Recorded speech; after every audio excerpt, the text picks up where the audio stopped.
Transforming cassava into cassava flakes is a demanding and time-consuming process that requires a great deal of hard work, patience, and attention to detail.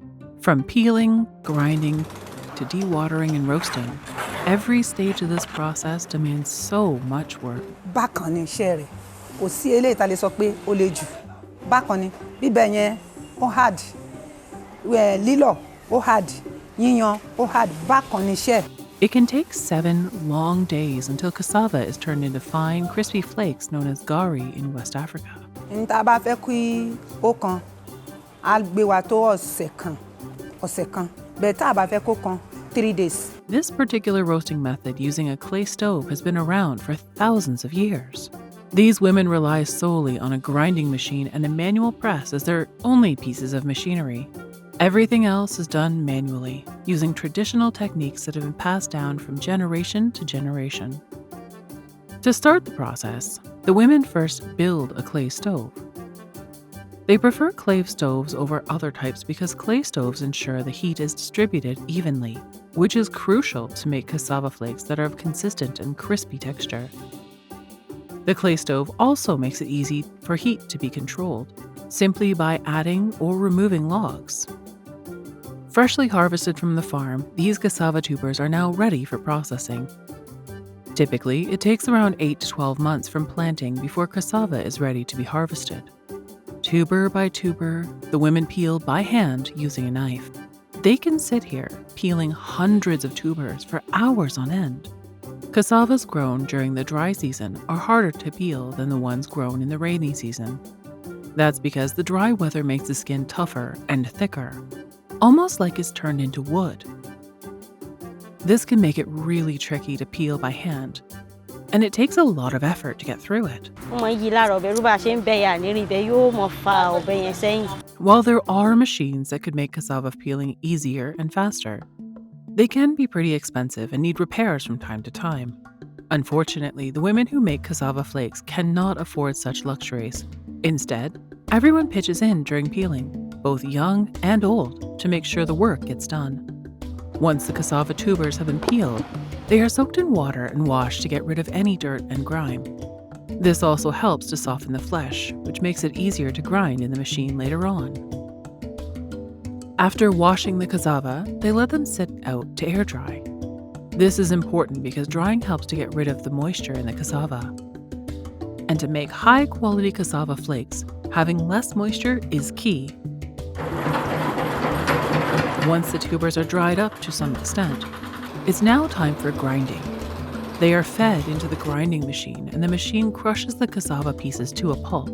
The grinding process is essential because it helps to release starch granules from the cassava fibers. Starch is the primary component of cassava, and this is what gives cassava flakes its elasticity and texture. If the tubers are not properly ground, the cassava fibers can remain intact, resulting in coarse and gritty cassava flakes. The pulp, in this present state, still holds a lot of moisture, about 55 to 60%, which is too high for roasting. Roasting cassava mash that still has a lot of moisture can result in poor quality flakes with a wet and soggy texture. This is why the pulp is placed in a porous sack and then placed in this press to squeeze out excess water. The dewatering process is also crucial because cassava flakes with a high moisture content is more likely to spoil or become moldy during storage, reducing its shelf life by half and making it unsafe to eat. The pressure applied to the mash during the dewatering process helps to release water and other liquids. The press is operated manually, and the pressure is gradually increased until almost every drop of water is squeezed out of the mash. After dewatering, the cassava pulp is left to ferment for about 4 days. Fermentation gives it a sour, tangy taste. Ṣẹ́rí elé tí a máa ń gbé kalẹ̀, ó dà gẹ́gẹ́ bí gàrí Ìjẹ̀bú tí ó kan dáadáa. Tó bá jẹ́ pé ẹ fẹ́ kó kan dáadáa, ó bẹ̀rẹ̀ láti ọjọ́ 4 síwájú sí. Bó bá ṣe pẹ́ sí ló ṣe máa kan sí. The acids produced during the fermentation can create a deeper and more intense flavor in the flakes. And this can make the cassava flakes more appealing to consumers who prefer a balance of sweet and sour flavors. Tí a bá ti wá fi ilẹ̀ tómi bá ti jáde lára rẹ̀, kíkan yẹn á wá jáde. But the fermentation process can also cause the flakes to clump together.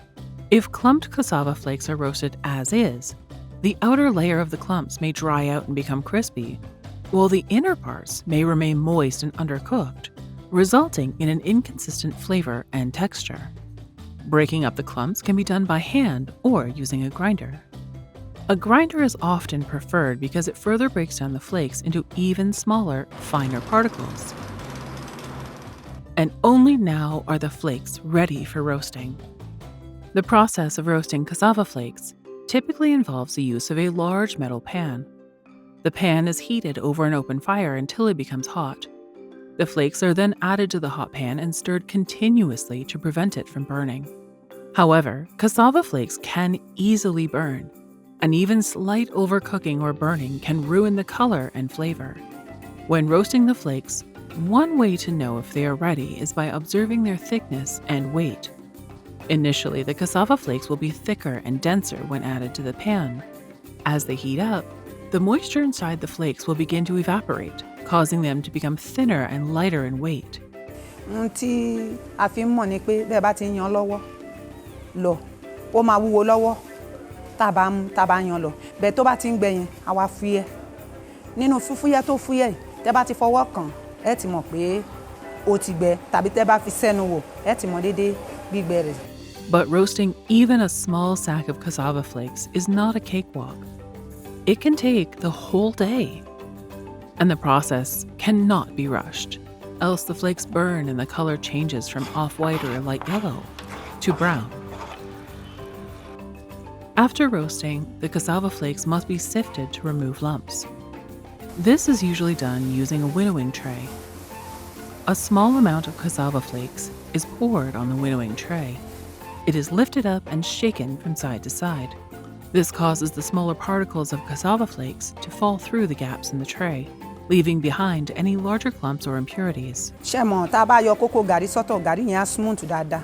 Bẹ́ẹ̀ tá bá yọ kókó gàrí kúrò ńbẹ̀, ẹ̀yin gan ní like á ṣe ṣàwàṣàwà. The process is repeated several times with more cassava flakes added to the tray each time, until all of the flakes have been sifted.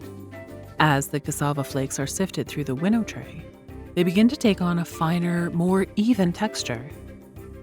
The use of a winnow tray to sift cassava flakes has been traditional practice for many African cultures for centuries. The tray is lightweight and easy to use, and it allows for a quick and efficient way to sift large quantities of cassava flakes. Once the lumps and impurities have been removed, the flakes are now ready. Cassava flakes can be used as a base for many West African dishes, such as eba, a popular dish in Nigeria. They can also be eaten as a snack, either on their own or with toppings such as sugar or groundnuts. Making cassava flakes is a lot of hard work, and it takes a great deal of time and effort to use traditional techniques to make them. Despite these challenges, the women are always happy to keep making them. They find joy in preserving the craft and in passing the techniques down to the younger generations. To them, the satisfaction of keeping these traditions alive far outweighs any of the hardships they may encounter along the way.